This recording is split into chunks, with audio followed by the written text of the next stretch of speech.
Nickel.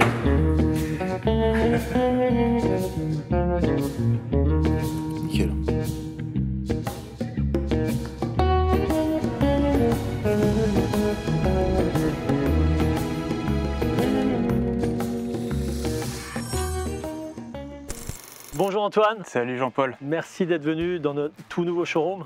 Ouais. On fera bien sûr une vidéo sur notre showroom, Ouais. mais elle viendra juste après celle-ci, je pense, d'ici quelques jours, quelques semaines au pire des cas. Dis-moi en plus par rapport à ces nouveaux projecteurs, donc un nouveau nom effectivement.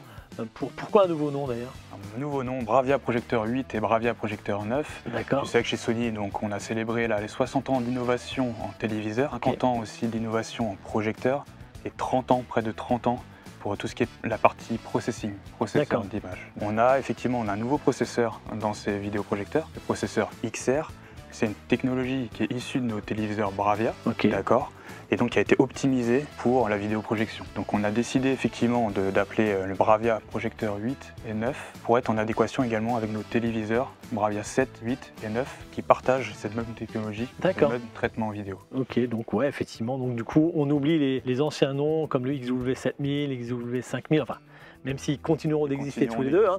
Donc en tous les cas, c'est quoi leur petit nom de code en quelque sorte, s'il y en a encore un Le ou pas? Bravia Projecteur 8, ce sera le VPL XW6100ES. D'accord. Et le Bravia Projecteur 9, ce sera le VPL XW100ES. 8100. 8100 ES. Exactement. Ouais. Ok, donc effectivement tu le disais, Sony a un vrai savoir-faire en processing et ça c'est vraiment la grosse nouveauté en fait sur ces projecteurs, je crois. Exactement, donc on va venir doter ces deux nouveaux vidéoprojecteurs de processeur XR, et donc c'est très important. Ça va pouvoir débloquer 4 nouvelles fonctions à l'intérieur. Donc le XR Dynamic Tone Mapping, le XR Deep Black, le XR Triluminous Pro et le XR Clear Image. Ouais, donc on va vraiment pouvoir faire un traitement d'image et forcément une calibration qui va être peut-être probablement plus poussée que sur les anciennes puces X1 Ultimate. Exactement, sur les anciennes générations, on était sur le processeur X1 Ultimate. Le processeur XR va être encore plus puissant et va vraiment comprendre comment fonctionne le cerveau humain. D'accord. Ça, je vais t'expliquer ça un petit peu dans le détail tout à l'heure, en nous montrant l'image. Effectivement. Les différences entre ces deux produits, c'est quoi les différences principales? Parce que je crois qu'il y a une luminosité qui a été augmentée, qui a évolué exactement. Et donc globalement, sur les deux projecteurs, on est sur du 4K UHD natif. On est en laser, bien évidemment. On utilise toujours nos matrices 0,61 pouces. C'est les plus petites matrices SXRD de Sony au monde. Et donc on sera sur 2700 lumens sur le Bravia Projecteur 8 et 3400 lumens sur le Bravia Projecteur 9. Ouais, donc 3400 lumens, ça envoie du bois, effectivement. C'est mon côté bûcheron, j'adore quand ça envoie du bois. Donc effectivement, ils ont grosso modo la même carcasse, je crois, c'est vraiment les mêmes gabarits, l'un par rapport à l'autre. Exactement les mêmes gabarits, on garde les mêmes dimensions, le même poids que le VPL XW7000 d'ailleurs, donc on est sur 14 kg sur les deux projecteurs. D'accord. Et le même châssis. Et en termes de bruit de fonctionnement, on évolue très légèrement aussi, je crois. Très légèrement, on est un petit peu plus bruyant sur le VPL XW8100, le Bravia Projecteur 9. Ouais. Sur le XW6100 Bravia Projecteur 8, on reste sur le même dB que le VPL XW7000. 7000, d'accord. Donc moi, il y a une nouveauté dont tu m'as parlé que je trouve absolument géniale, c'est le Keystone qui existe sur ces projecteurs-là. Donc ça veut dire qu'on va pouvoir positionner vraiment chaque point de manière très précise. Et ça, c'est très intéressant pour nous installateurs, de pouvoir parfaitement calibrer l'image par rapport à un écran. Effectivement, c'est tout nouveau. On a du coup dans le menu du projecteur la possibilité directement d'aller jouer sur les 4 coins de l'image. Et tu vas pouvoir en sélectionner un et aller jouer directement avec pour en fait corriger ton trapèze dans l'image. Ça, c'est vraiment une fonction ultime. Ultime, exactement. Mais surtout, alors, effectivement, il y a des grandes nouveautés sur ces produits-là. Tu en parlais tout à l'heure. J'aimerais bien que tu m'en parles de manière un peu plus détaillée. Bien sûr, donc, on peut rentrer dans le détail. La grande nouveauté, ça va être le traitement vidéo, notamment avec le processeur XR. Ensuite, on va également avoir 2 nouvelles entrées HDMI 2.1 pour jouer aux jeux vidéo sur grand écran. Ouais, ça c'est clair, c'est quelque chose qui va être incroyable. Ouais. Et tu as ramené une PlayStation. J'ai ramené une PlayStation. On va voir ça tout à l'heure. À Gran Turismo, si tu veux. Exactement. Sur grand écran. Et ben, tu sais très bien que je suis fan de voitures, donc on va voir ça. C'est quoi vraiment les avantages de ce nouveau processeur XR? En fait, le nouveau processeur XR, il va comprendre comment le cerveau humain fonctionne. Donc on va débloquer 4 nouvelles fonctions. Le XR Dynamic Tone Mapping.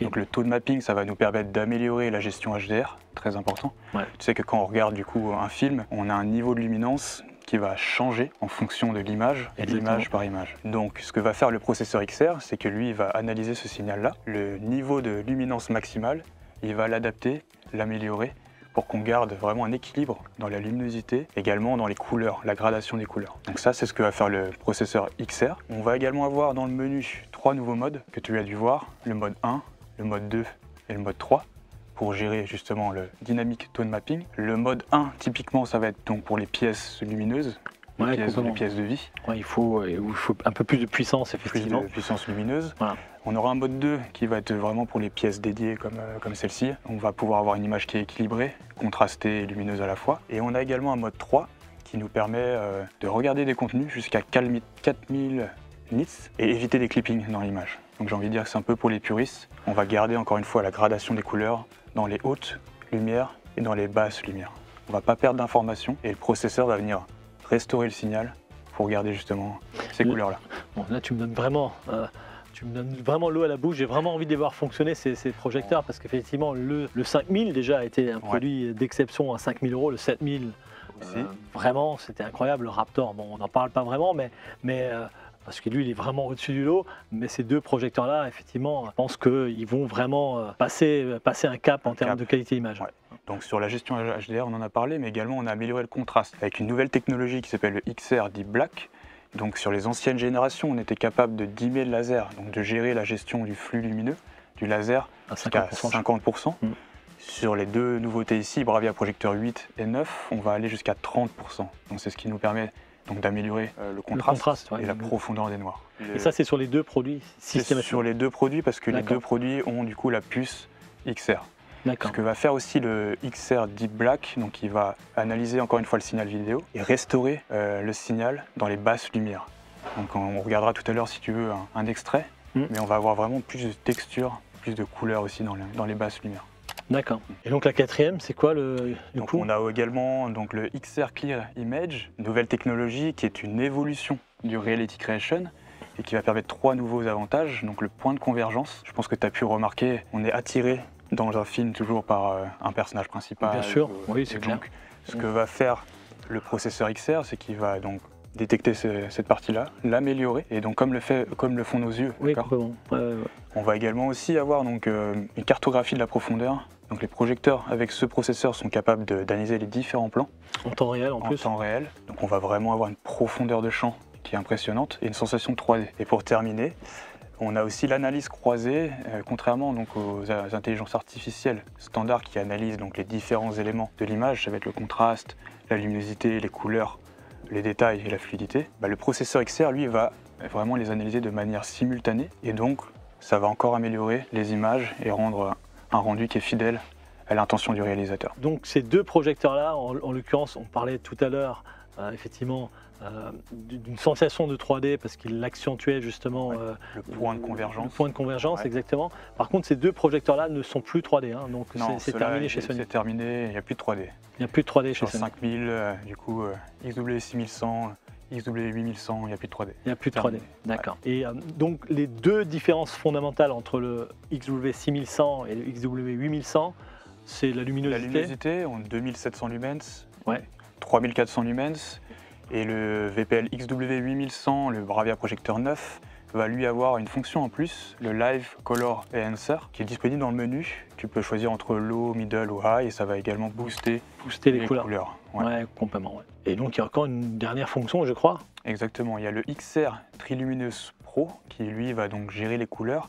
Il va donc analyser la teinte, la saturation et la luminosité de toutes les couleurs. Et on va pouvoir atteindre donc 95% du DCI-P3 sur les deux vidéoprojecteurs, sans filtre et donc sans perte de luminosité. Sans filtre, effectivement, parce que certains autres rajoutent un filtre, ils vont jusqu'à 100%. Exactement, mais c'est au détriment de la luminosité. Donc on a fait le choix d'avoir 95% du DCI-P3, mais avoir une très belle luminosité à l'image. Ouais.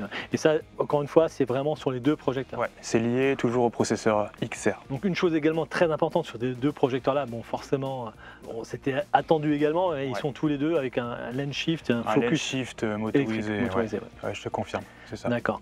Et donc ça va permettre également d'avoir une mémoire de zoom si on passe d'un format cinémascope, format 16:9. 16:9, tout ça, effectivement. Et on a rajouté deux autres formats de mémoire de zoom en plus. On est passé donc de 3 à 5, tout simplement parce que nos utilisateurs nous moment demandé. Oui, c'est clair. On a de plus en plus de formats un peu atypiques sur Netflix notamment. Donc c'est vrai que c'est important, je trouve, d'avoir ces formats. Exactement. Voilà, qui... Et on a également augmenté le blanking, ça va nous permettre de remplir totalement l'écran en 2,35 ou 2,40. Ça aussi, c'est important aussi, effectivement.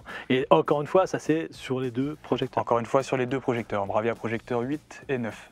Ok, donc ces 2 projecteurs-là, ces 2 nouveautés, ils ne vont pas remplacer les anciens projecteurs, ils se situent exactement dans la gamme. Donc on va conserver le XW5000. D'accord. Ensuite le VPL XW6100, donc le Bravia projecteur 8 va se positionner entre le 5000 et le 7000. D'accord. Le Bravia projecteur 9, donc VPL XW8100, va se positionner entre le 7000 et le Raptor. D'accord, ouais. Ok. Donc pour le prix, vous le trouverez dans le descriptif de la vidéo. En tous les cas, voilà, on va maintenant mettre ces projecteurs en route et on va prendre plein les yeux, j'en suis persuadé. Ouais, allez. C'est parti.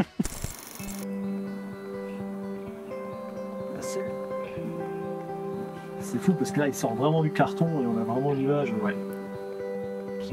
qui est naturelle, qui est naturelle, péchue, qui est lumineuse et contrastée.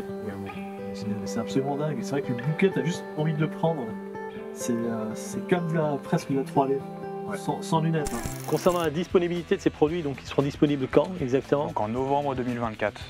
On pourra peut-être les précommander, je pense. On pourra les précommander normalement dès septembre. D'accord, ok. Bon, génial. Merci beaucoup. Merci Jean-Paul. Merci d'être venu. Moi, c'était un vrai plaisir de t'accueillir ici chez nous. Là. Et tu as vu, on a pu manger alsacien.